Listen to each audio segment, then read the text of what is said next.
Good evening, everybody. Welcome to the meeting. We're going to make a start. So straight away, one, apologies. I believe we're all here. Yes. Roger, and he's sent me some questions by email, which I'll bring up later in the meeting.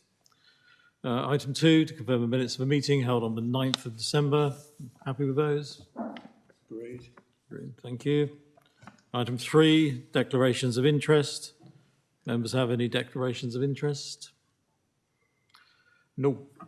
Okay, we'll move to item 4, which is public participation. No. Okay, move to item 5 then, minutes of the Audit and Governance Subcommittee, which no meetings have been held. So finally we get to part of the meetings, which is report by Chris Swain, Risk Management Update. Over to you, Chris. Thank you, Chair, and good evening and a Happy New Year to everybody at this evening's committee. So my name is Chris Swain, Dorset Council's Risk Management and Reporting Officer. Following a recent restructure of the Business Intelligence and Performance team, my role now sits under the newly formed Strategy Service, soon to be led by Liz Crocker. And within this service, as part of a broader strategic performance, intelligence and risk team. I'll just take you through an overview of the report, which I'm sure all of you have seen, but just to give a bit more context to the detail in there. Starting off with the principal risks area 1.2. So those have been confirmed following the approval of the new council plan and can be viewed on the council website as such. So the principal risks are broadly aligned to the Orange Book, which is a central government risk management standard for the public sector. Admittedly, it's been tweaked ever so slightly to bring it more in keeping with Dorset Council. So the principal risks are designed to form the top tier of classification for all other risks to fall under as subsets.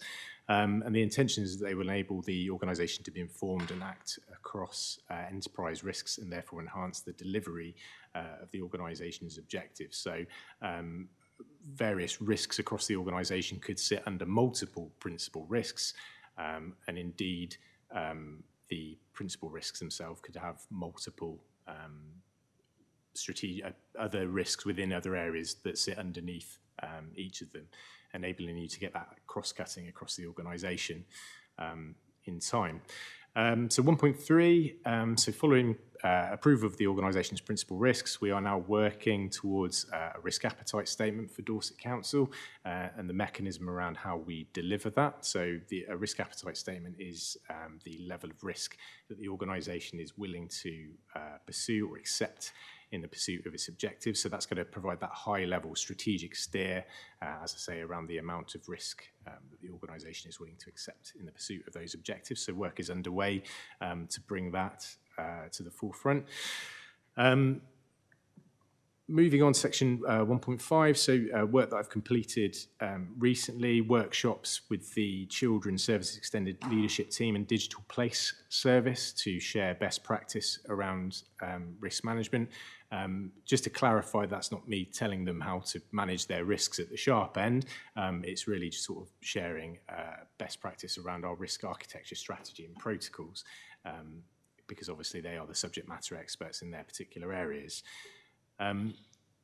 We've also made a minor change to the risk scoring matrix, as you'll see under 1.6, where under likelihood certain has been amended to almost certain. So this small change really represents that the risk register is for entries of risks according to their varying degree of uncertainty, as opposed to an issue which is something that is certain and happening now and needs immediate attention.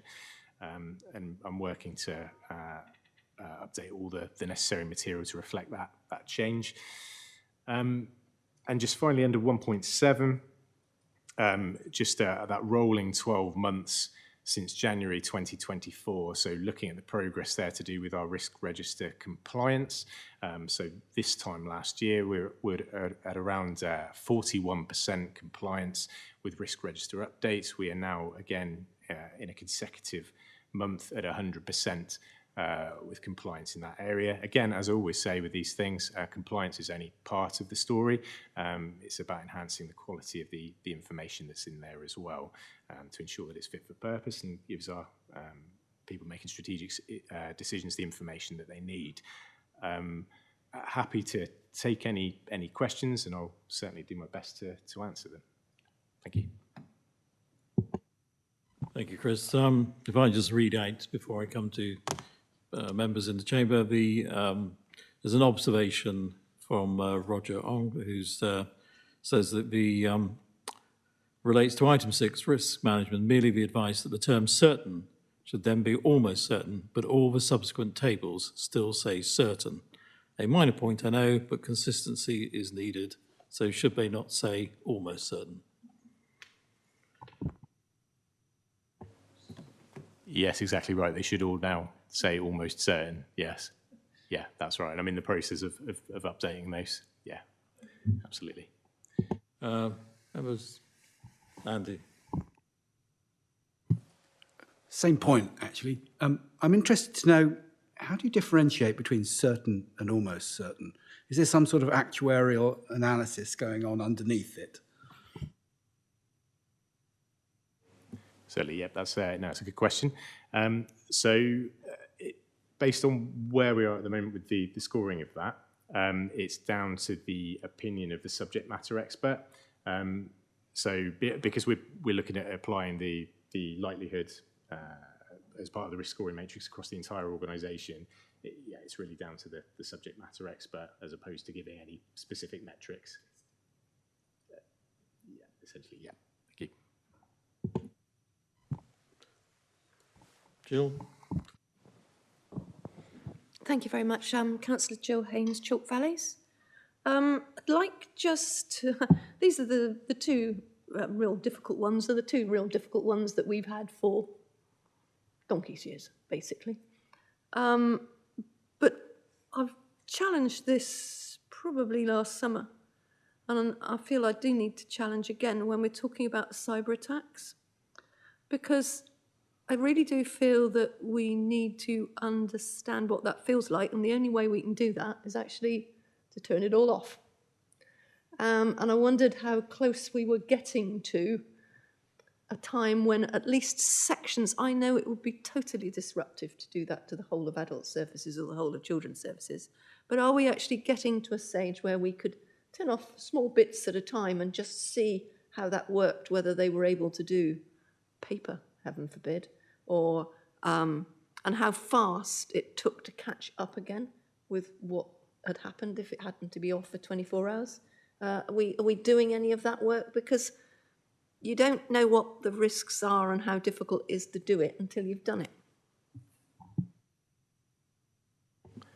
Thank you. Yes. So my understanding, obviously not being the subject matter expert myself, but certainly our colleagues in IT are constantly evaluating the threat and plugging the necessary gaps. I think with this particular risk, it's quite stubborn because of the way it constantly evolves and moves on. But certainly I'm aware that colleagues in IT are doing everything they can to mitigate the threat. No, that's not quite what I meant. I realise that all cyber attack risk is a changing programme the entire time. You never know what you're going to get from that. But what we do know is if we have to stop and switch the system off because we have a cyber attack, that's a real challenge to our staff on the ground dealing with our most vulnerable people. And I know that when I had this portfolio and we were talking about this with the LGA, we were strongly recommended to do some practice runs of it not working. And I just wanted to know whether that was happening.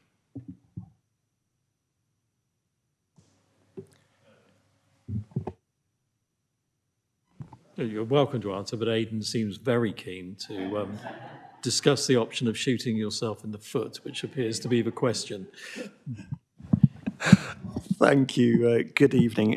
Aidan Dunn, Exec Director for Corporate Development. So ICT falls under my remit as an officer.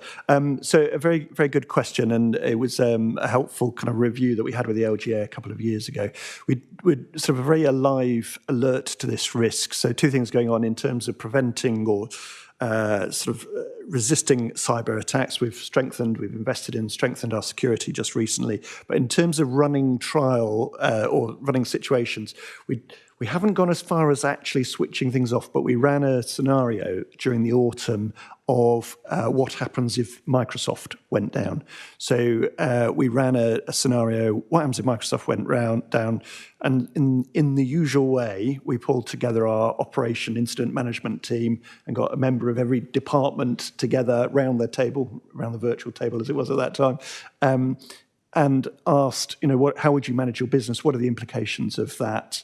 And what that did highlight to us is some vulnerabilities. I won't go into the detail here in this public meeting. It highlighted us some vulnerabilities. That's put an emphasis and reminded us of the importance of our business continuity and business recovery plans, and we're working on those. And I think audit colleagues might even be helping with us on that as well. So we are alive and trying to find ways of testing and reminding ourselves without compromising day-to-day business. Thank you. Anybody else? Neil, and then I'll come to you, Andrew.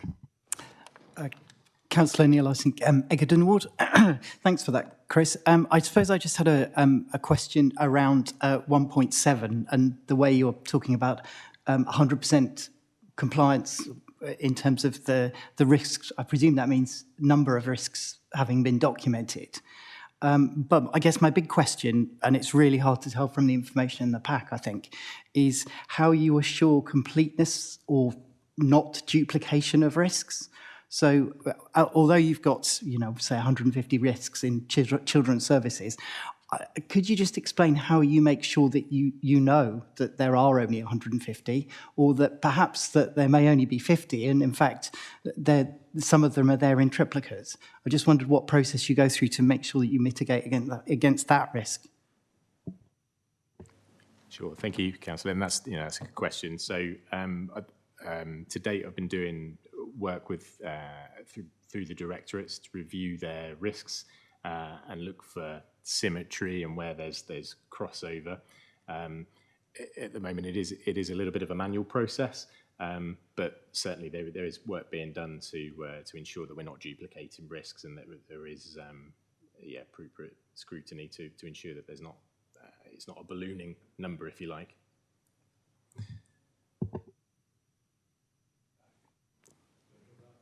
Could I just come back on that?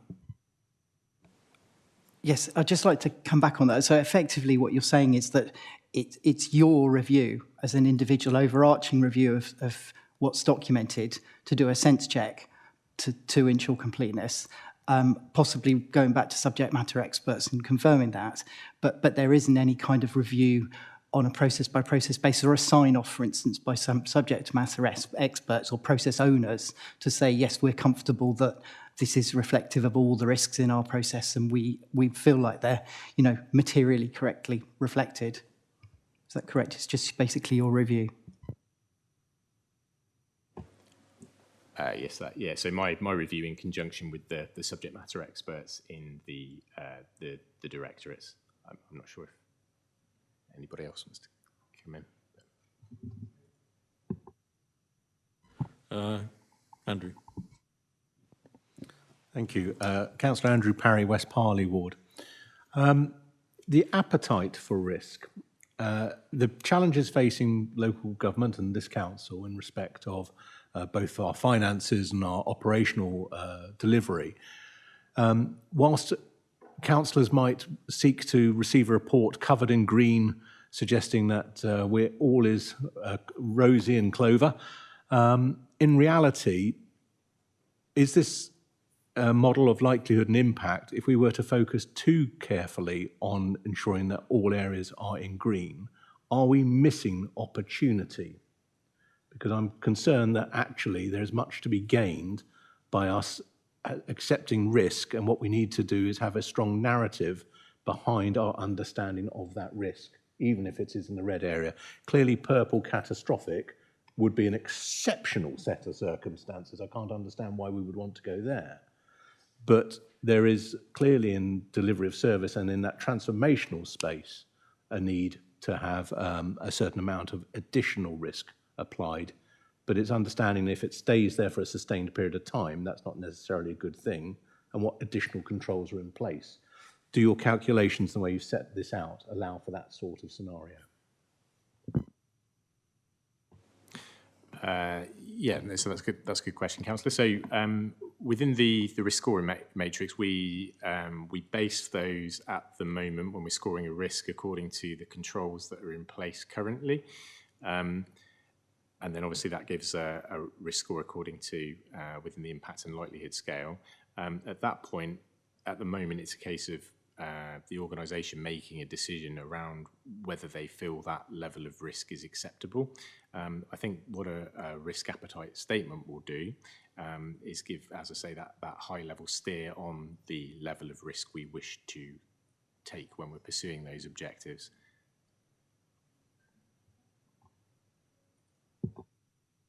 Please, because clearly the differential needs to be around officers accepting a risk and members' acceptance of risk, and those may not be necessarily in the same stratosphere, if you like. So somebody give us some sort of assurance around what we're looking at in our reports.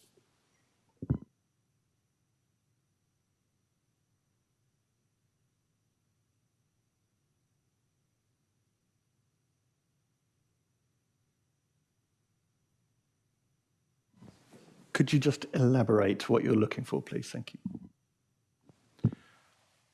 So the scoring system being used here would, from what I can see of it, would generally inform an officer decision of risk. A member level decision around risk may differ from that. How would we score that and record it accordingly?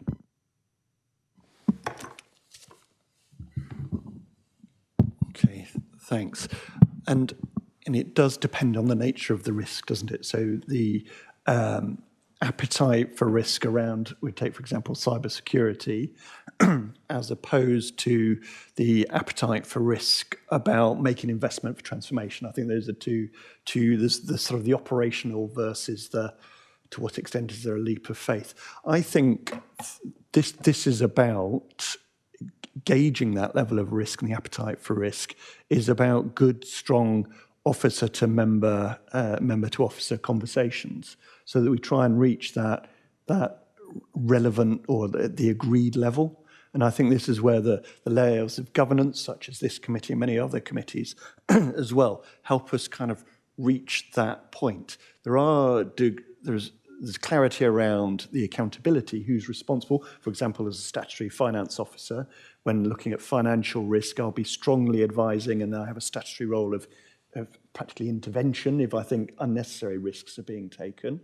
And similarly in other service areas, particularly in sort of adults and children's social care as well. So it does depend on the nature of the business that we're dealing with, but I think fundamentally it comes back to establishing that strong officer-member relationship to have that conversation to reach an agreed level of tolerance of risk within the professional frameworks that we have. I'm not sure if it can be totally black and white. Thank you. Thank you for indulging me. So in respect of change of political control of the council, there will be a notable change in appetite and risk in certain areas. But it sounds like that appetite and of risk assessment doesn't change from officer perspective. Is that correct?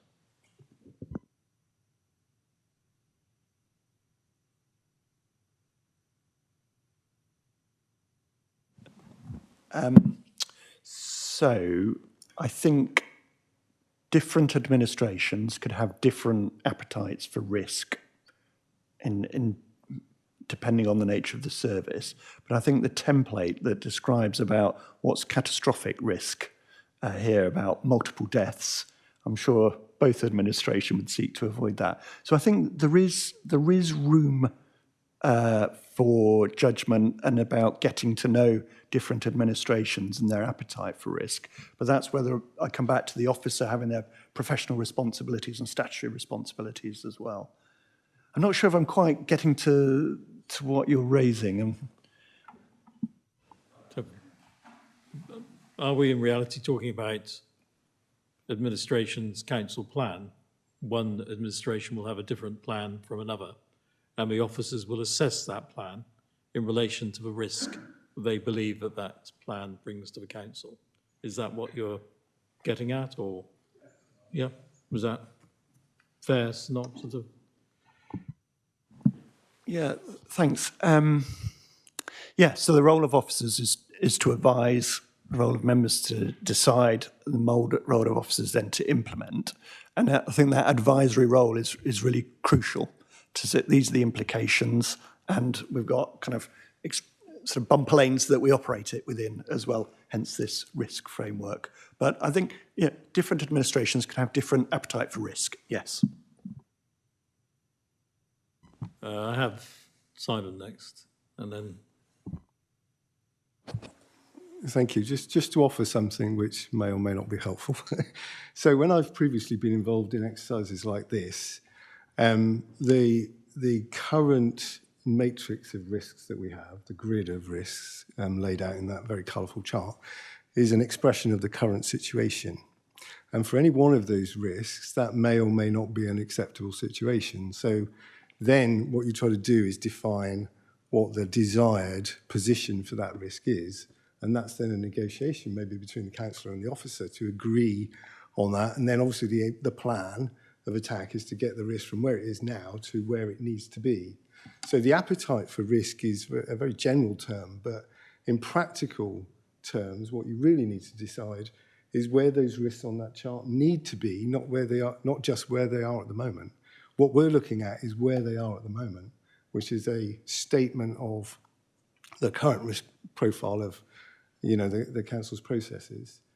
But what needs to be agreed, your risk appetite that you're talking about, is where you need to get to. And actually, you should decide that for every risk in that set of risks. Is it in the right place at the moment, or does it need to move? And if it needs to move, how much by? And that's the agreement between the officer and the elected member, I would suggest. Did you want to come in, Nick? Hang on. Sorry, Chris. Thank you, Chairman. Just to say that as the current cabinet, I don't know how you worked it in the previous 5 years, but we've implemented a periodic review of the risks. It's not quite every month, but it's every couple of months, so we test, sense check against the current cabinet and the portfolio holders whether we agree with. In these, we're talking about the high level risks. We're not talking about the lower ones, and we are looking those periodically and checking and asking ourselves if we're happy with the way it's been set out and the scoring. Thank you. Let me just come back to the actual report. Is about looking at the identified risks and where we stand at this moment in time with those identified risks. We've sort of got a bit off course a little bit. I mean, this is about the report, and we've sort of strayed into the actual appetite for risk, if you like, as opposed to discussing the report. So I don't know if you want to add anything to the report at this moment, Chris, or you? No? Okay. So if you're all happy, well, you're not happy, but if you're all discontent, we'll move on, because that makes me happy. So there we go. So the report is noted, and thank you, Chris, for the time. So we'll move on to item 7, which is the historical financial report, which I understand, Sean, you're going to give. It's a bit out of date now, but please do. Thank you. Good evening. So I'm Sean Creamer, Corporate Director for Finance and Commercial and Deputy Section 151 Officer at Dorset Council. So as you mentioned, this is the Q2 financial position, which is as at the end of September. It's slightly delayed coming to audit and governance due to the sequencing that was set out at the start of the year of when audit and governance falls, as this paper has to go to Cabinet first and then comes to audit and governance following that. So there's a bit of a lag. The good news, I suppose, is that in about 6 weeks, or less than 6 weeks' time, you're going to receive the quarter three position as at the end of December. That's coming to you, I think, about mid-February. So that will be a much more current paper. So quite a lot will have changed by the time you see that paper. But alas, here we are. So just a quick overview, and then as part of the pre-meet, I was asked to give a bit more information about the debt position. So I'll just run through a couple of headlines and then talk a little bit about the debt position. So in terms of the revenue position, a worsening position of overspend of £13.2 million on the revenue budgets, predominantly driven by pressures within the people section, so on adults and housing in particular, and then some offsetting savings coming through from place and corporate, which again may be a theme that you start to see as we move into the Q3 papers as well. We then got a worsening position on the dedicated schools grant, the DSG, which again is a national situation which Dorset Council is trying to do the best it can locally, and in negotiations with the Department for Education about this and what it looks like going forwards. And that's also been a key topic as part of some of the government's announcements about kind of future settlements and work that's going on at a national level too. In terms of capital spend, as at the date of the report, was just about 47 million. So again, we're continuing to spend through, and the Q3 report will see an updated capital position as well. In terms of the debt position for the council, which is also touched on a later item on this agenda, paragraph 19.1 of the report references, kind of shows you a bit of a scale of what level of debt is being raised by the council. So this is kind of essentially invoices for goods and services provided by the council. So it's invoicing customers, invoicing partners that we work with for goods and or services that they receive provided by the council. Paragraph 19.1 shows that we've raised £135.6 million of invoices from the 1st of April to the end of September, as per this report. So when looking at the amount of age debt that we have outstanding, you can see that it's a relatively small amount of that, albeit it's still a big absolute number. So it's not lost on me that it's a large number to anybody, but it's also, as a proportion of what we're doing, it's relatively small. Paragraph 19.6 also shows some of the movement in terms of how much debt are we collecting on a day-to-day basis. So as at the end of last financial year, so 23-24, £46 million of debt was outstanding at that point.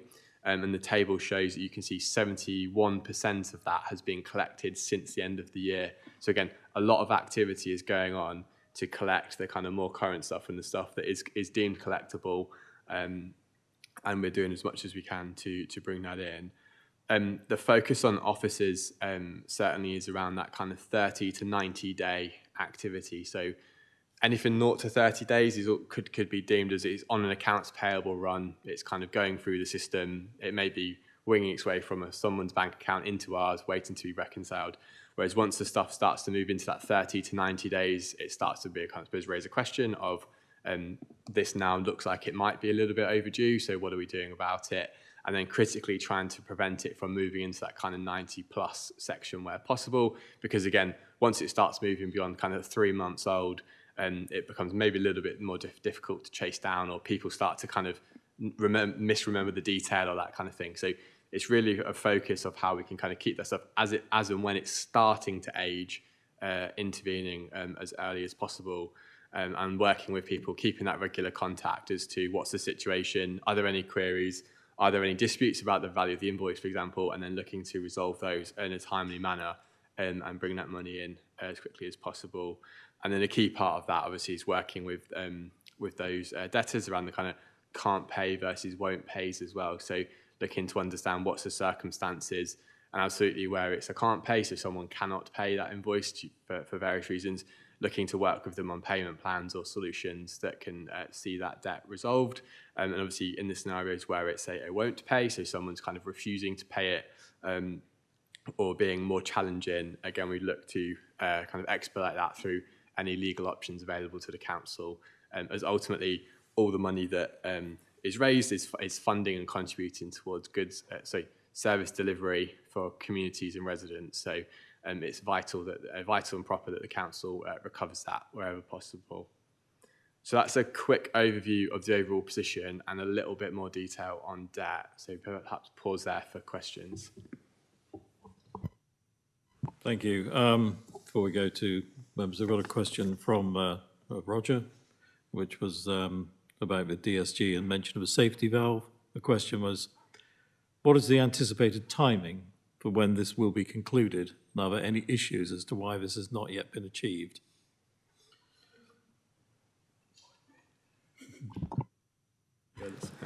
A nice, easy one to start with. So in terms of the at local level, the council submitted a revised safety valve kind of plan to the Department for Education in the autumn, I think around about September time, for consideration by the safety valve programme team as part of the DFE, and they are in negotiations or putting that forward to ministers for a decision as to what happens going forwards.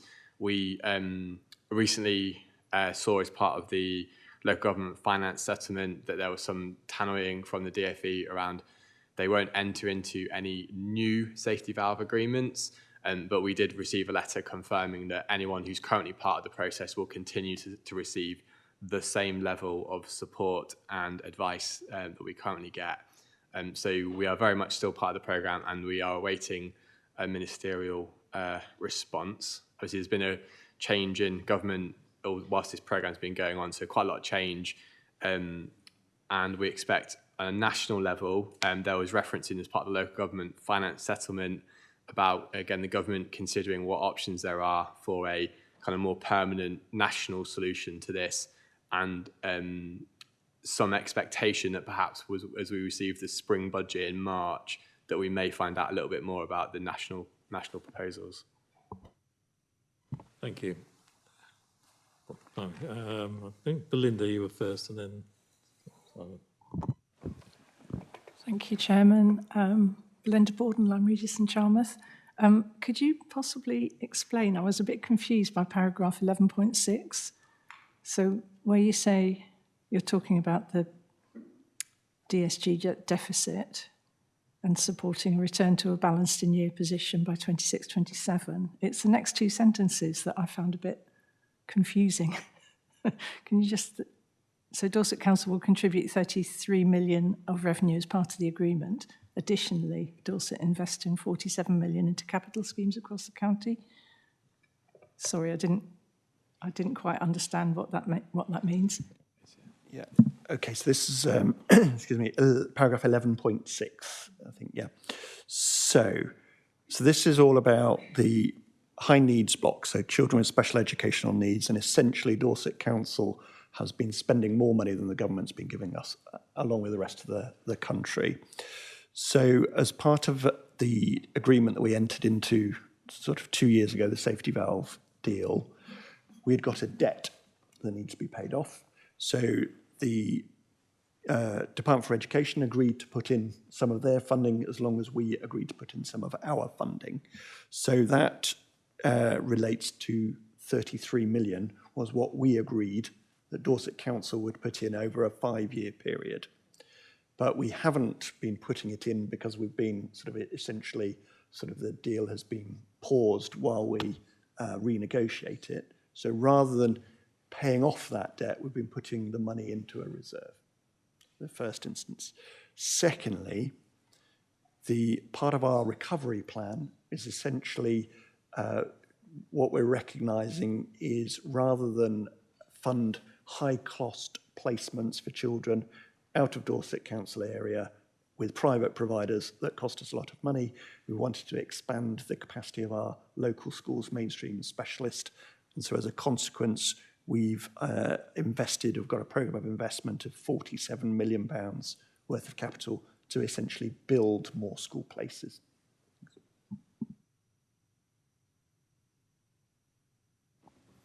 Thank you, Mr. Chairman. I have 2 questions, if I may, one on revenue and one on capital, and they're both associated with budgetary control and management.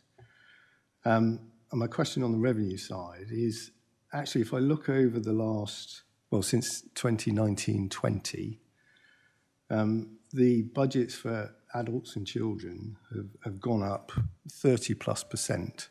So even accounting for inflation, they're up over 10%. And obviously that's cumulative over the period. But during that period, for example, adult services, they were over budget 11.8 million in year one, then 7.5 million, then 2.2 million, then 2.9 million, then 3 million. And then the projection in this second quarter forecast for 23-24 is 7.8 million. So I use those numbers just for illustration, I guess.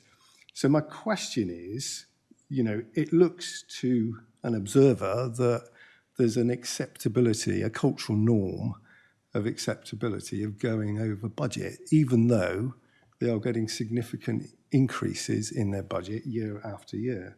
So really my question is, what are the consequences to the budget holder for not managing to budget? Are there consequences?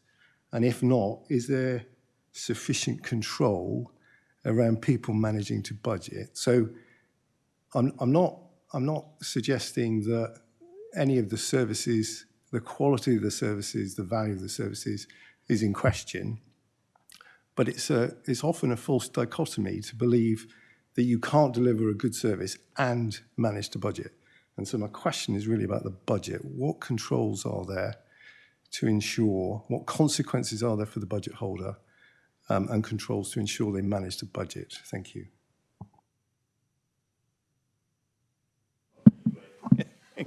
Thanks. One of the things that we've said in discussed in the pre-meet would be about for the Q3 report, which we'll be looking at in February, whether we invite the budget holders, some of the senior budget holders along, so you can have that very conversation with them. So I'll give my finance perspective at the moment, and then if you can sort of, it gives colleagues a month's preparation time otherwise. So it is difficult, isn't it? Because the striking the balance between statutory responsibility, where if somebody presents with a need that we must meet the needs of, then it's challenging, difficult, if not impossible, to say no. So that's the kind of the day-to-day short-term implications. So this is where we look for our budget holders to have long-term strategic plans and to really, really, really understand the market. So I'm thinking about adult social care in particular, ranging from that it is a care market, so with demand and supply apply. So therefore, if there's more demand than there is supply, then prices go up. So market management is crucial, that we understand how much supply and try and fill in the gaps where possible. And this is part of our strategy, our long-term strategy around increasing the capacity in the care market by building our own homes or buying our own homes, or indeed where Care Dorset setting up our own company to influence the market and the market prices. So understanding supply is crucial. Understanding demand is crucial as well, and it's a bit of there's science, but there's a bit of an art to it and a bit of luck.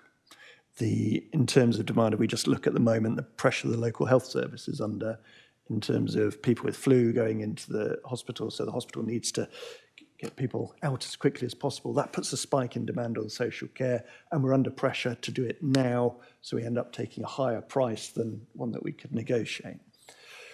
So how can we control those budgets when it's difficult to say no? So therefore we develop a strategy, we manage the market, a strategy that understands market, we try and get more and more sophisticated on our forecasting demand, and we try and prevent people or develop conditions where people don't need our services in the first place, the preventative services. And that's sort of part of our strategy as well. So you've got all those factors: prevention, understanding the market, careful negotiation, prediction, and then flu will hit and kind of all bets are off. So there's the reality of that. The consequences for the budget holder for adult social care, on the one hand, has very difficult and challenging conversations with myself and Sean and the portfolio holder, putting pressure on him to contain his budget. On the other hand, you've got the Care Quality Commission sort of monitoring, sort of saying, make sure you provide the right quality of care and sufficiency, and that you're understanding the market as well. So it really is a complex dynamic.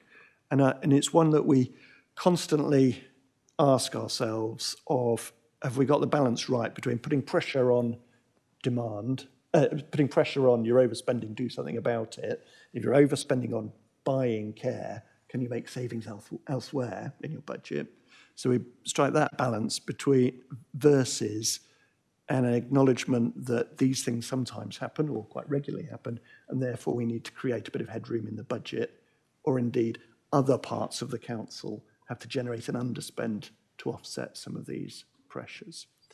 So I think it does, so some of it comes back to the risk conversation we have. What's our appetite for risk? What's our understanding of financial resources we have available, be it contingency or reserves to underwrite some of that risk?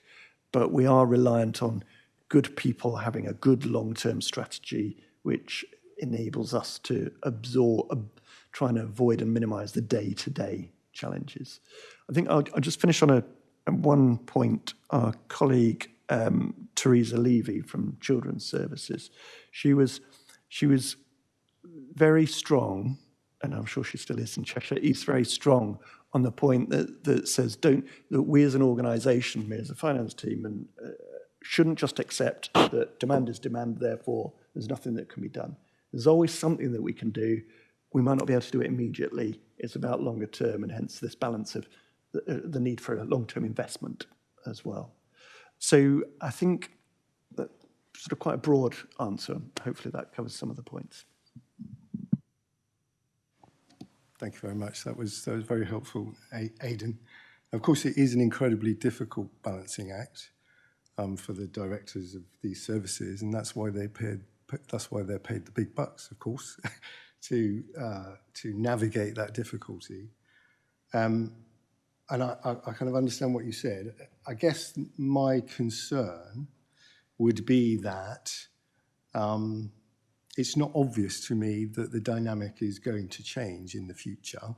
And as these budget overruns continue to deplete reserves, then obviously that becomes increasingly problematic for the council. So I think getting the strategies right and in place and getting them delivering value is critically important.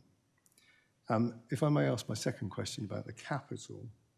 So it was informative to include in the pack the four capital proposals that went to Cabinet.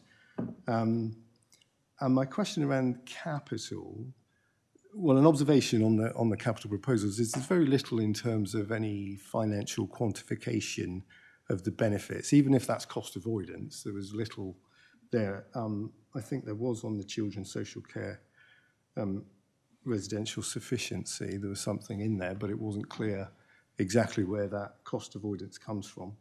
But my question really on capital is there any follow-up on the capital in terms of the value delivered or the cost avoidance achieved? So again, in my previous experience, where you have a portfolio of capital projects that are endorsed and approved, at some point there's then an independent, from the finance organisation, typically review to assure yourselves that actually that capital proposal is delivering the benefits that it articulates. Of course, if they're not articulated in the first place, it's difficult to assess them. But is there any capital review post-approval? Thank you. Thank you for the question. So in terms of the capital programmes that are included in here, perhaps if I run through each of them and give you a flavour of how if there's a benefit and how we might track that, just as the live example. So the first one was around sewage treatment services. So this is the kind of the glamorous side of what councils do, and a lot of the things that people don't realise that we do, and literally happens underground out, or you do realise if it goes wrong and it's on your street, that would probably be something you would be interested in. And so that type of work is around part of our asset management. So I suppose it's part of maintaining the assets, so that there's not necessarily a cost benefit, but there's arguably a cost avoidance by keeping them up to date, ship shape, etc. So we wouldn't necessarily appraise that, but we probably would if next year they came back and said, "Oh, we need to spend another £5 million on this asset," or another five. At some point, we're saying, "On, we just spent a load of money to avoid that cost, but it seems to keep coming back. What's happening? Do we need to change the investment profile? Do we need to offload the asset?" Obviously, again, in these scenarios, they're infrastructure, so you may not be able to. But so that's possibly how we would manage that. In terms of the next one, which was the foster carer adaptions, which is £1 million. So Aidan was talking before about long-term transformation programs and improvement programs within directorates. So this example in the foster care adaptions is absolutely part of that. So these adaptions include things such as supporting current carers or prospective carers to adapt their homes to either take on a larger sibling group, to care for example, a person who has some kind of disabilities or more complex needs, so to adapt a downstairs room to care for them, or to change a bathroom layout to allow a hoist or a wet room or something like that. So these are things that help ensure that children and young people stay in a family-based setting, in a home-based setting. And again, we set savings targets, not necessarily associated directly with this project, but savings targets associated with the children's transformation, which you can see on some of the graphs around bringing down that overall number of children in care or stabilising it, and then certainly also stabilising the average cost of those placements. And that placement mix between how many children are in, for example, foster care placements versus how many children have ended up in like a residential type placement. So we'd again be looking to see, has that £1 million foster care adaptation seen over time a prevention of escalation or breakdown of placements? And again, we would and continue to monitor that as part of our MTFP, because as you've mentioned, children's and adults' budgets are key, and we need to understand the performance metrics with them, which is why there's more performance information about packages in this paper. The next one around Weymouth Harbour walls. So that is an allocation in order to unlock significant benefits. It references the Levelling Up Fund. So to some extent, what we're doing there is preventing part of Weymouth washing away, or preventing an income generation stream through having a functioning harbour which people pay mooring fees at, etc. So there's a kind of, again, an asset maintenance element to that. There's a kind of commercial element to that, and there's also unlocking significant financial investment to the area. Obviously, there's been lots of talk about that kind of regeneration of the water side as well. So again, that's not necessarily something we'd associate a financial direct benefit of, but we'd see it as part of an indirect benefit. But we would be going back to make sure that, I suppose, again, are the materials being used going to give us the asset life that we need to prevent future repairs and maintenance costs? We'd also be looking at, are the costs associated with that kind of wall repair conducive with attracting a multi-decade investment partner to bring that site forward? Because again, if we kind of put a sticking plaster on those walls, for example, nobody's going to come and invest a multi-million-pound deal on a 40-year asset lease when the walls are no good, for example. So again, whilst we wouldn't necessarily look for a financial benefit of that, we would be considering that type of thing, and obviously maintain and monitor the asset life going forwards. And then the fourth one is a relatively small amount of money for, I think it's a fence or a wall or something. I'm not sure. Yeah. So again, relatively small. So we wouldn't necessarily have a formal review of that, but we kind of keep an eye on, again, are we seeing lots more work going on, etc. So that's the type of thing that we would do. So we absolutely, a lot of them, in particular around the foster care one, and anything linked to that care, we would be building in an assumption in our MTFP saying that if you turn that dial up, we would expect to see this dial change in some way, and then be looking to track that as part of our budget monitoring and also our kind of MTFP. So you would also have the opportunity, I suppose, in foster care adaptions, once that's spent, in 18 months' time, this committee may say, but we spent £1 million on that. how come we're still seeing demand going up, for example? Thank you. Andrew, if you wanted a question. Thank you. If I could just return to a question actually that Councillor Borden raised with the director. If I understood that correctly, you said that a pause had been spent on spending a capital spend. Have I understood that correctly? Whilst you renegotiated with the, or is it revenue? Yeah, just to clarify, so it was the safety valve deal required Dorset Council to pay off some of the debt, so that's revenue. So under the pause, it means the DfE aren't paying off any of the debt, so nor are we, but we are keeping the money ring-fenced in case we need to in the future. So it's revenue. The capital programme is still carrying on. Steve, I believe you. The deferred payments, which are essentially, Steve Mercer from Blackmore Vale Ward, the deferred payments, which are essentially secured debt for people that can't fund their care. Given that cash is king at the moment, have you looked into the possibility of selling that debt to generate cash? Because I would imagine some of that debt actually is tied up for quite some time. So I don't believe that's something that we've looked into in terms of like packaging it up and selling it off. It perhaps is something we could consider, but I'm not sure local authorities have done that, but we could probably consider it.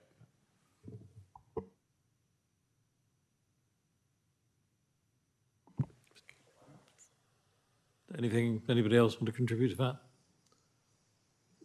No? Anybody else have any questions on this particular paper? No? It is fairly historic and we're only a few weeks away from the next quarter, so let's move on to item 8 with the information governance update, and who will be doing that? Mark Eyre. Mark. Thank you, Chair, and good evening, committee. So I'm Mark Eyre, I'm the Service Manager for Assurance, and I'm joined today for this paper by James Fisher, who's our Data Protection Officer. So this paper, it follows up, it's a 6-monthly follow-up that was requested by the committee following the presentation of the annual Information Governance Report back in July last year.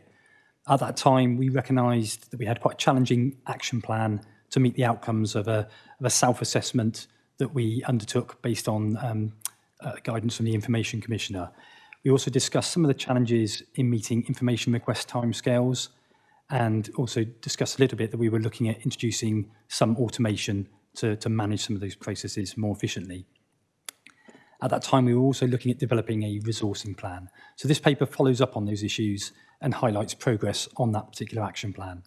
So if we pick that bit up first of all, you'll see from 1.5 that some progress has been made on that action plan, but that will pick up in far greater pace once our current recruitment process that's referred to in the report is complete.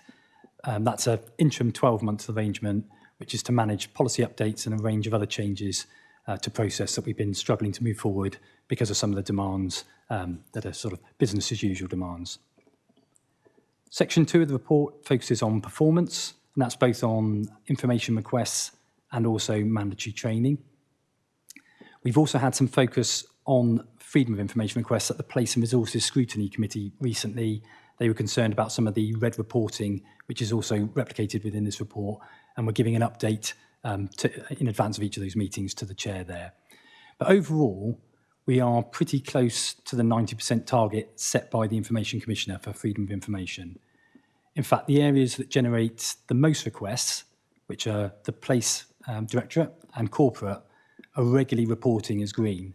So, for example, Corporate met the 90% target in the last 4 months featured within this report, and it's a similarly positive story within Place. There remains some challenges in Children's and Adults Directorates, and we're liaising with both those services to understand those issues in a bit more detail. I also wanted to highlight 2.3 and 2.4 of the report, which looks at subject access requests for children.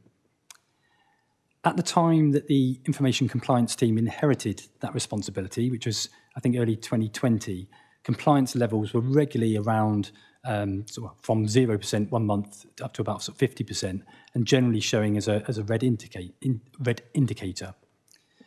We've integrated that function into our information compliance team, and we've now managed to exceed that 90% compliance rate for the last 3 quarters, and that's despite an increase in requests and an increase in the complexity of those requests.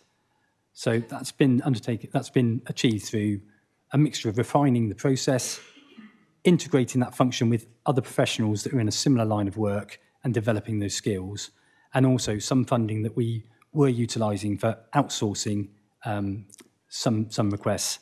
We've used some of that to increase the team size. Moving on to mandatory training. This is moving upwards. We're now at about 88%, but we are still not meeting the 95% that's required to meet the mandatory requirement in the NHS Data Security and Protection Toolkit, which, without going into too much detail, is effectively an assurance mechanism that is associated with access to health data. We've established a task and finish group to move that compliance forward, essentially to better understand where the areas of non-compliance are, to understand what may be the blockers, and make some suggestions around some potential stronger consequences for non-compliance. The final point I wanted to raise, and it comes up again later on in the SWOT report, and actually links in a little bit with the discussion on risk earlier on, and that's in relation to business continuity. So a recent audit identified a number of weaknesses in the extent that business continuity is embedded across our services. This was a report that I commissioned following a concern around the ability of business continuity plans to respond to an incident that arose, and it's the one that Mr. Dunn was referring to earlier on in the meeting. I've provided some context in the report, and we've got an identified improvement action plan, which we're looking to deliver by the end of May. Essentially, that will involve engaging with all services to better understand their service criticality, including access to critical systems. It will include an exercise to test those plans. We've done some stuff already with regards to sort of self-service tests, but we're looking to build on that with what's looking likely to be a national cyber exercise. So if I stop there, because I've probably talked a bit too much through the report, but open up for any questions that the committee may have, Chair. Anybody? It seems the obvious question is on the 2.2 chart. In 20 months, children have only complied on 4 occasions. And you said you're going to look at that, but that's been an ongoing problem for a long time. There must be an underlying issue. Why haven't we in 20 months found out what that is? Thanks, Chair. We've not, because we've had sort of issues in terms of the resourcing, in terms of actually sort of managing the actual process, we've not been developing or spending as much time as we would want to in terms of sort of understanding some of those issues. What we have managed to identify, though, is that whilst the timescales are not being met, if you look at it, essentially at the moment, if they're not met by 1 day, it's exactly the same as if they're not met by 60, 70 days. A bit of a sort of an analysis of how long these things are taking is showing that actually the vast majority of those requests are actually being met within a further 20 days. So it's not like they are extremely late requests. They are being dealt with outside of what we'd hope to achieve, but within a still relatively low level of timescale. But there is certainly, as you say, some work to do further in terms of understanding that. Some of that may well be, certainly from an adult's perspective, I think some of it is around how those requests are actually signed off by senior officers, and that's adding some additional timescale in it. It may be a similar sort of issue with children, but to be fair, we've not delved into that yet. Anybody else have any comments at this stage? Okay, I'll thank you for the report and we'll note it. And we'll move to item 9, which is also yours, Mark. Corporate complaints and management customer behaviour. Thank you. Thanks again, Chair. So again, Service Manager for Assurance, and I'm joined for this paper by Tony Bygrave, who's our Complaints Manager. I'll keep the introduction a bit more brief this time around, but we're effectively seeking endorsement from the committee on 2 policy documents. And the changes in both those documents are shown with a grey shading within the papers. The first one is an update to our whole council complaints process to reflect a review following release of the Ombudsman's recent complaints code. 1.5 summarises the key elements of that code, and 1.6 provides a rationale for why we've decided not to apply the reintroduction of a stage 2 process, which is one of the recommendations within that code. Just to give the sort of committee a bit of background on that, we removed that second stage for non-statutory complaints in July 2021, as we felt at that point in time it provided an unnecessary burden on services without generally altering the outcome of that complaint. That second local stage presented what we'd see as further delay to the complainant before they're able to escalate that matter to the Ombudsman for an external and independent assessment. And we still feel that is the right decision, and therefore we've decided not to adopt that part of the code. Effectively, the code isn't mandatory anyway, so it's subject to sort of deviation at the council's prerogative, where we believe there's a strong rationale to do so. The second document is a revision to our Managing Customer Behaviour Protocol, and that was last approved a year ago by this committee. This is the processes that we adopt when we're faced with vexatious, aggressive, or violent behaviour. It sets out the role of the Unreasonable Behaviours Panel and the process for single points of contact. We've been updating the protocol each year to reflect any learnings from cases that we've reviewed within the last 12 months. And just to sort of add a bit of context, just to reinforce it, we've currently only got 9 contacts on that list, which I think demonstrates that as an authority, we take every effort that we can to manage that contact. And it's very much a last resort before we start mobilising this protocol. And again, I think hopefully I've summarised the key points, but I'll open that up for discussion again, Chair. Thank you. Jill, That's right.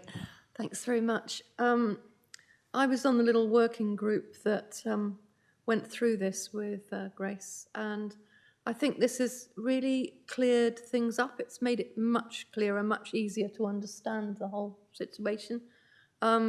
Recommend it to committee because I think it's now greater clarification, easier to understand, and for the public to be able to read it and understand specifically the way that we are going to deal with them in particular circumstances. So I'm definitely keen to support it. Do you need a proposal? Because if you do, I'll do that.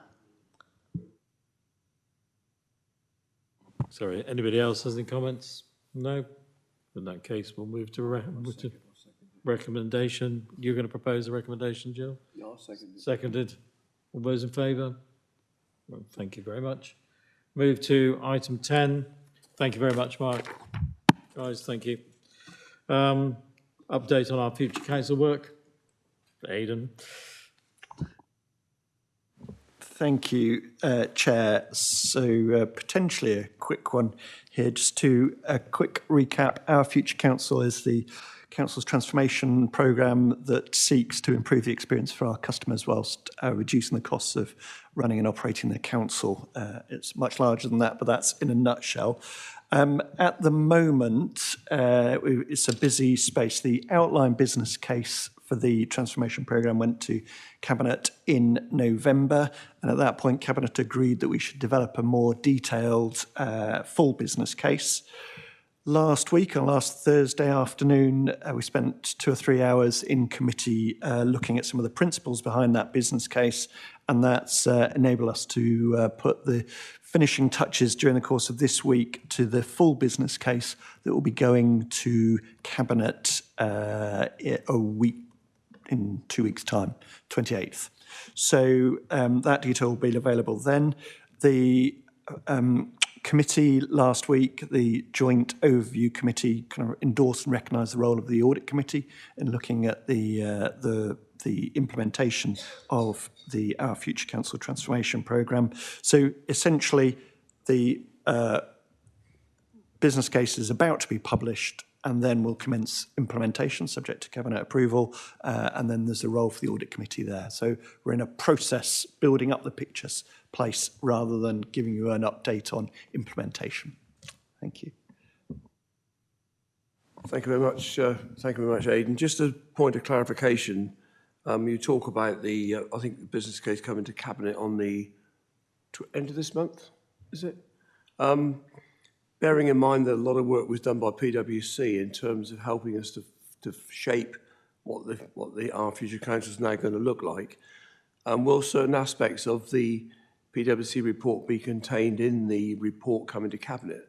Because members need to appreciate if we're going to be basing policy and aspirations on the third party's recommendations, we need to see the origins of those recommendations so that we have a clear understanding of them. Can we be reassured about that, please? Yeah, I can provide that assurance. So it's a complex and detailed piece of work. There will be a section that's sort of available for public consumption, and then members will have, cross-party members will have access to the full detail behind the scenes. But given the sensitivity, some of the information may have to be redacted, that sort of thing. But yes, there's the commitment there. Anybody else? Steve?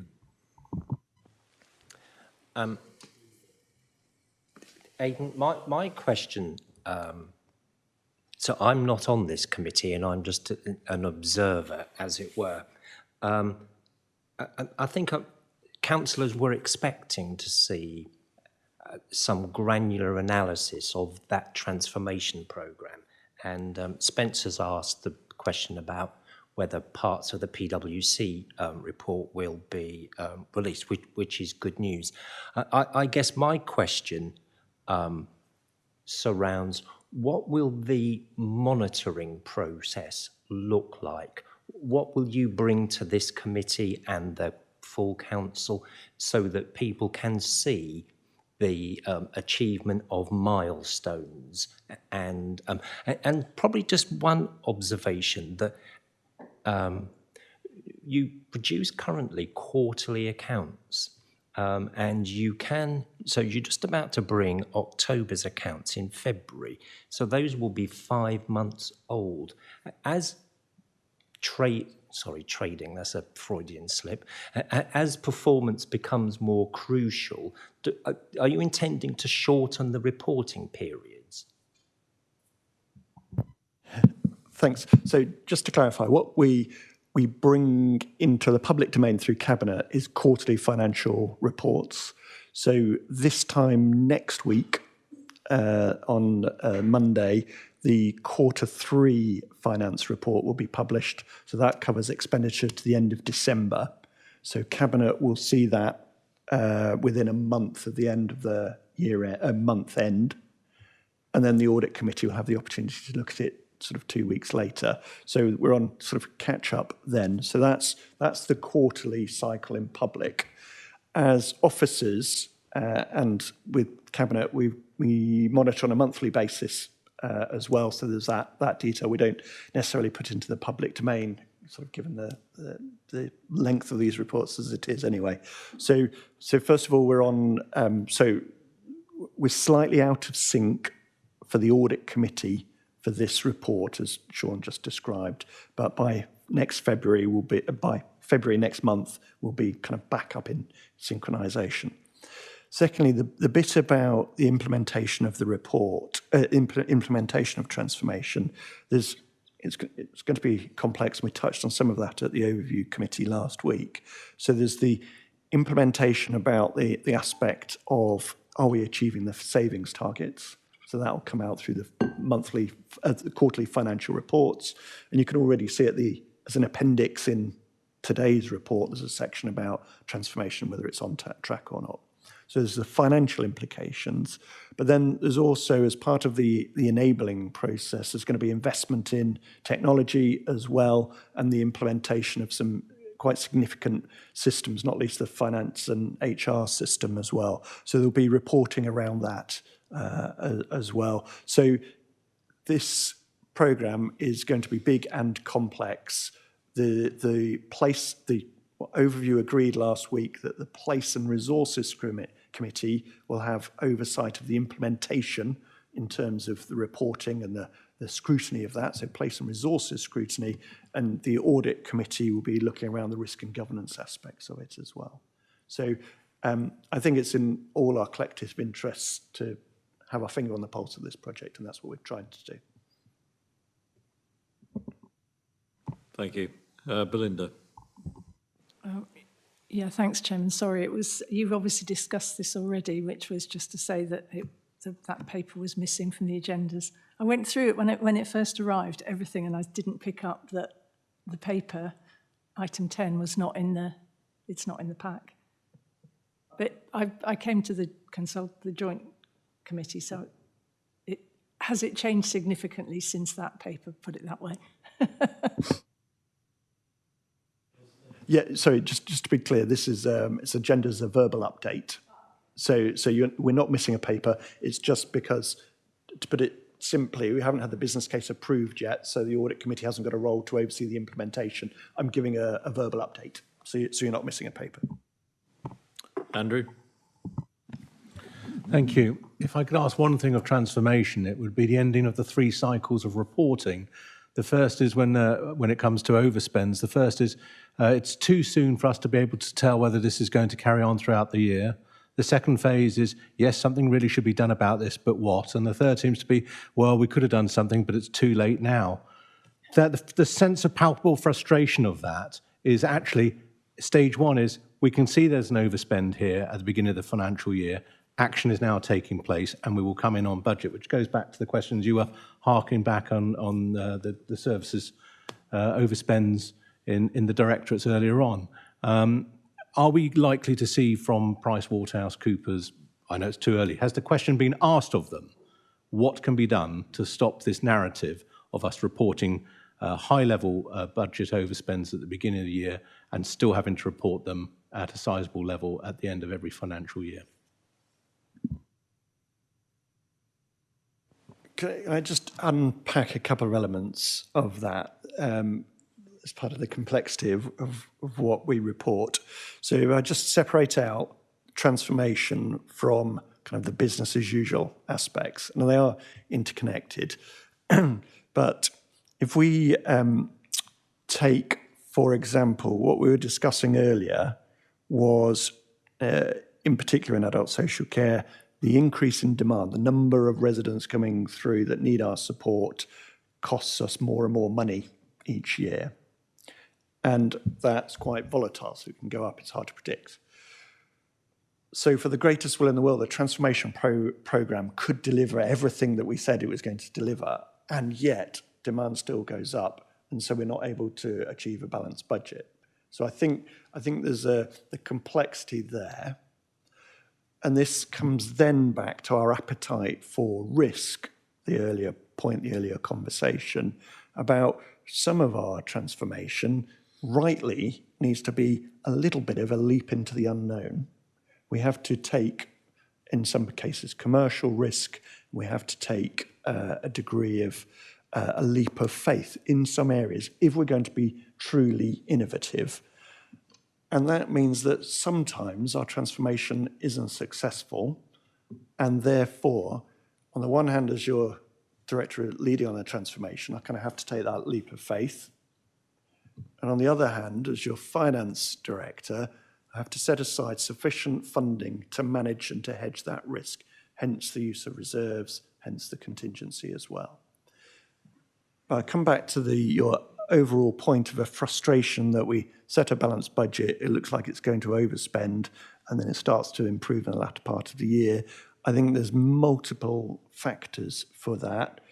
What we need to look at the transformation element of that is having the sense of confidence in the plans that Cabinet will be looking at. And I think we need to form a view on that as Cabinet look at those plans.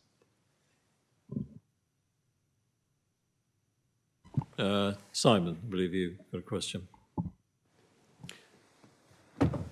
Would the Section 151 officer agree with me that there is a huge need for great vision for the future of Dorset Council because of the challenges that it face? I'm not on this Audit and Governance Committee. I was previously. when we go back to September 2019, we were talking about 10-year money at 1.5% with the Public Work Loan Body. Now we talk about UK gilts at roughly 4.86% for 10-year money. And that is just part of the challenge facing this Dorset Council.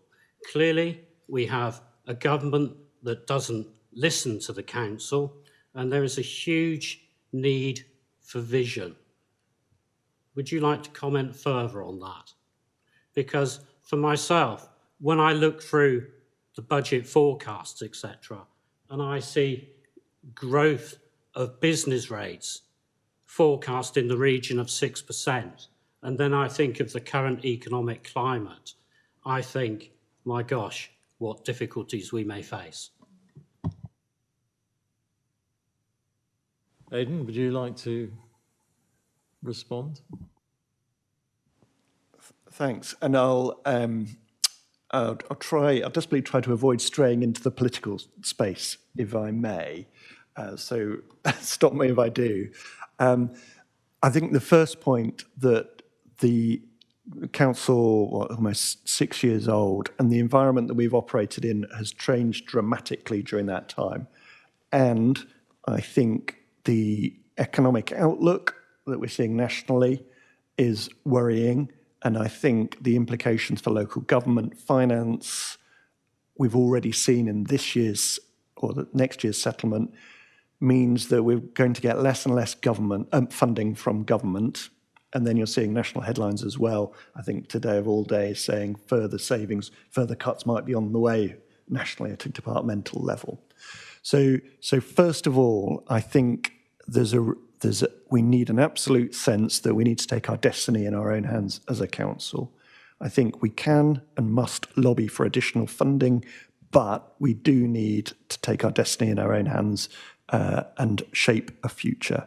I think what you've got in the council plan that sets out the clear priorities for the administration, which is very helpful in giving that sense of vision.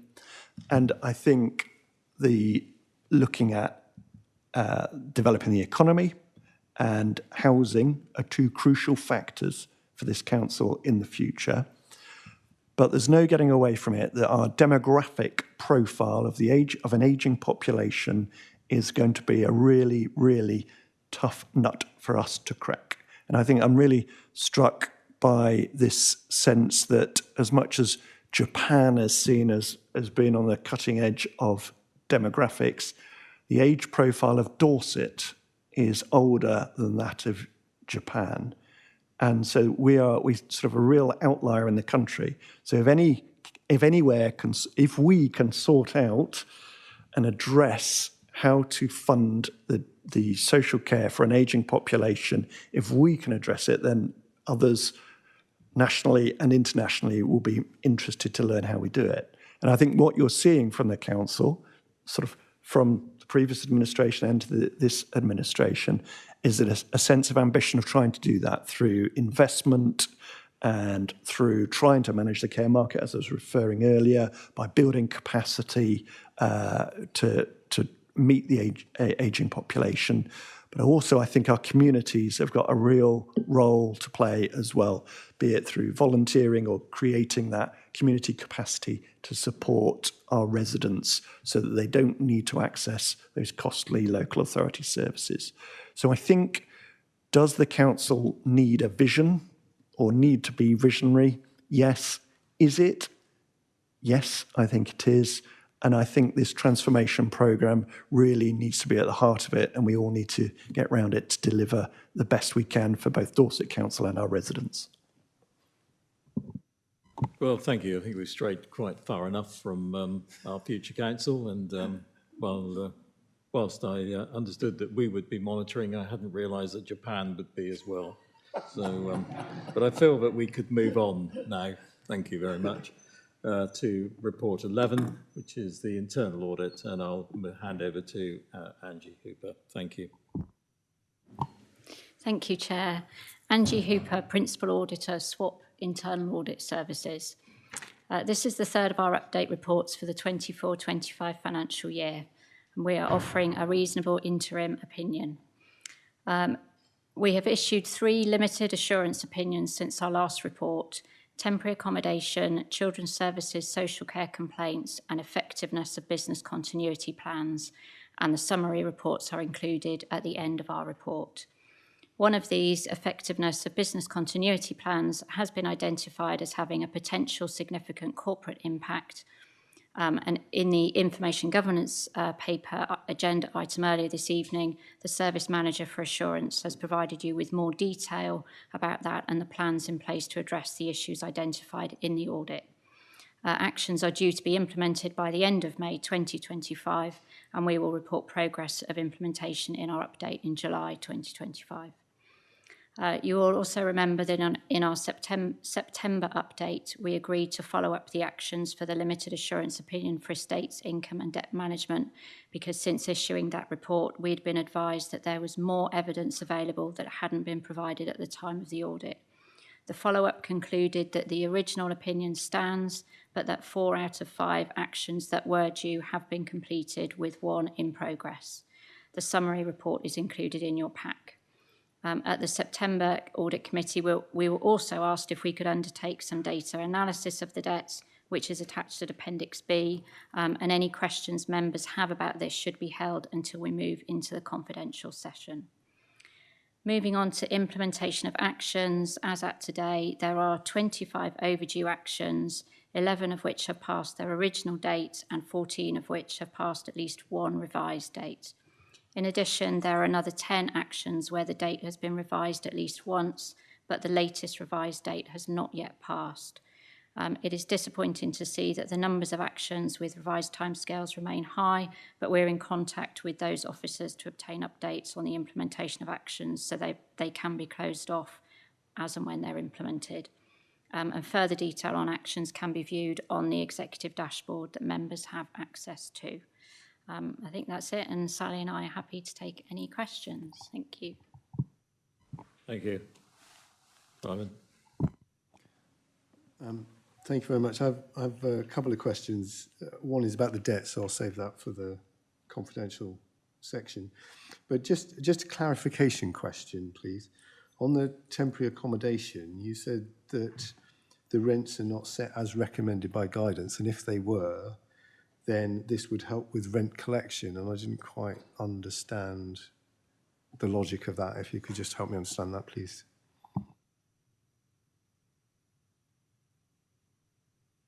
Thank you.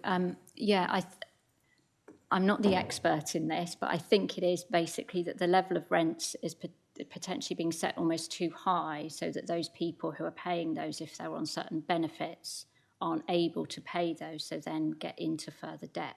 I think that's the correct. I think Sean's going to clarify that.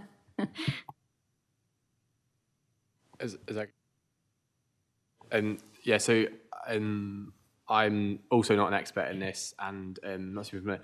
But I think what's being referred to is the local housing allowance rates and rents that we're receiving. So the local housing allowance essentially broadly speaking, sets the level of housing benefit which we can recover. So where we're seeing, I don't know the numbers off my head, for example, £80 is the local housing allowance rate, but the rent is £150. When the council places someone in that £150 placement, we essentially lose the £70 difference. And so one of the options is to try and identify a property with a lower rent, but obviously, as everybody will probably recognise, rents are going up. The local housing allowance rate has been frozen for a number of years and is set by DWP. I believe there have been reports recommending that it's increased, but they've chosen to kind of leave it capped.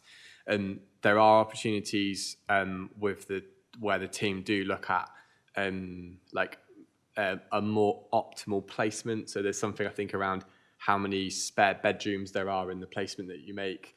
There are caps in terms of how much money you can raise depending on the makeup and the composition of the household and the makeup and composition of the home they're placed in. Again, you can have inconsistencies where it's more financially efficient to place in a particular one, where again you achieve a higher level of housing benefit recovered in relation to the cost of the property. So there's quite a lot of factors, but ultimately, as Aidan was alluding to in the last answer, there simply aren't enough houses that are suitable for people to move into. So it's the team are often trying to find somebody accommodation because they need it today or tomorrow kind of thing. So sometimes they aren't able to, but we are looking at opportunities around how to find those properties.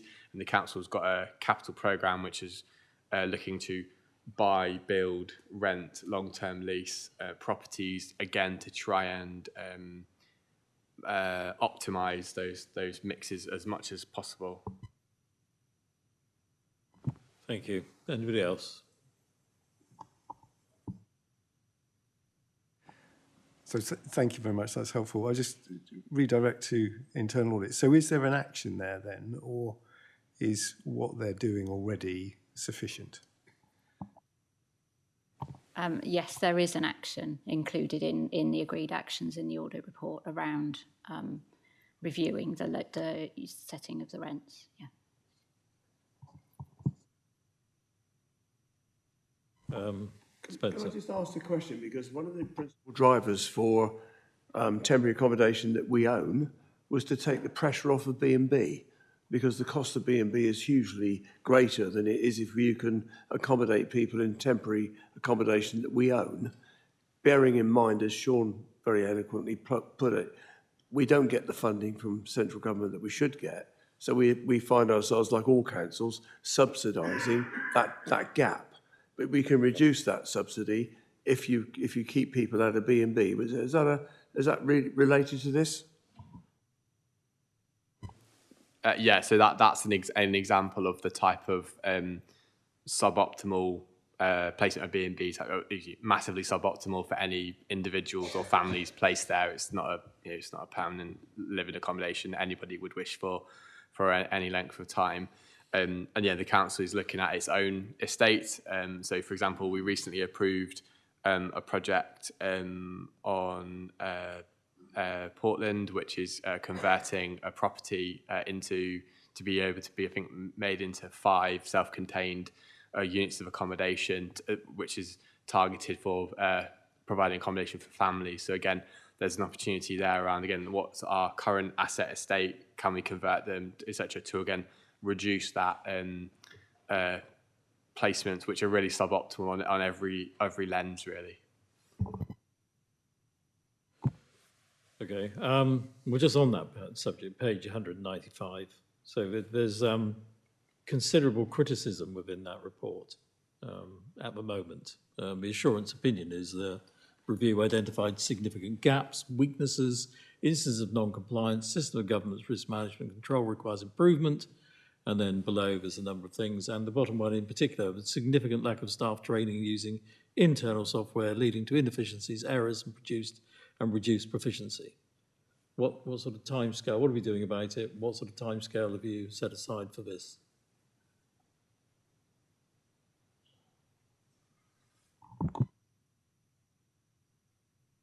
Unless internal audit can comment, can we invite the our head of housing to come along and respond to that? Otherwise, we're going to be a bit vague from a corporate perspective. So at the next meeting, would that be okay? So, yeah, thanks. These reports come and they make a lot of criticism. We all nod and move on, and then nobody comes and tells us what you're going to do about it. So in this particular instance, considering it's significantly serious, has budget implications, overspend, and the criticism is that basically we're not doing enough internally, I feel that it would be justified that a report come back to tell us exactly what you have done. But that's that. And finished. Everybody else is up. Nick. I don't know if this is helpful, but obviously Councillor Jill Taylor is our portfolio holder for housing. She has a paper which is New Models of Housing Delivery, which is coming to overview on the 20th of March, Cabinet on the 29th of April, and full council on the 15th of May, where we'll be changing the way we do things. Thank you for that. Helpful. If there is, we'll move on then. So let's move to a work programme. Happy with that information? Anybody want to add anything, or we've just added this, but that's it. Okay. 13, urgent items, no urgent items, and then we have moved to the exempt business. Have people got questions for this particular exempt piece of business? You do, huh? Okay. Okay, so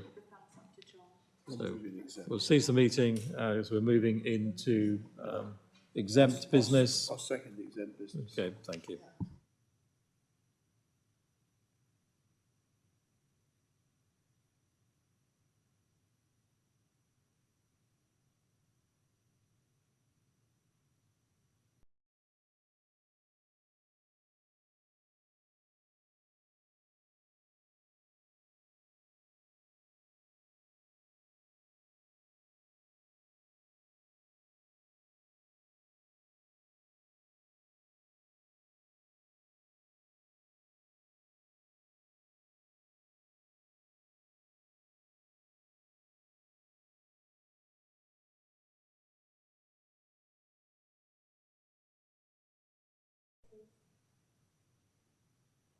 Okay, so that brings the meeting to a close. I thank you all for your attendance. It's been an interesting evening and look forward to doing it all again next time. Thank you.